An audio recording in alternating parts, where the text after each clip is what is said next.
আসসালামু আলাইকুম, রমাদান মোবারক। তোমরা সবাই কেমন আছো? আমরা ভাই বোন আলহামদুলিল্লাহ ভালো আছি। আমরা ভাই বোন বসে পড়েছি ইফতার করতে। তোমরাও কি প্রতিদিন এভাবে ইফতার করো? আমরা প্রতিদিন মা বাবা দাদা দাদু আমরা প্রতিদিন ইফতার করি। আমাদের ভাই বোনের ভিডিও ভালো লাগলে সাপোর্ট করবেন, লাইক কমেন্ট শেয়ার করবেন। আমার আনারস তরমুজ খুব পছন্দ। আমার বোনের খেজুর পছন্দ।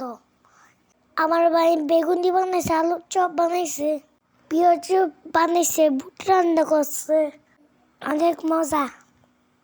আমরা ভাই বোন 2টা রোজা রাখছি।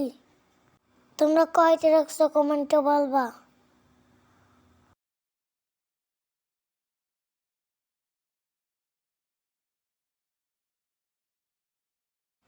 আল্লাহ হাফেজ, সবাই ভালো থাকবা, আমাদের সাপোর্ট করবা।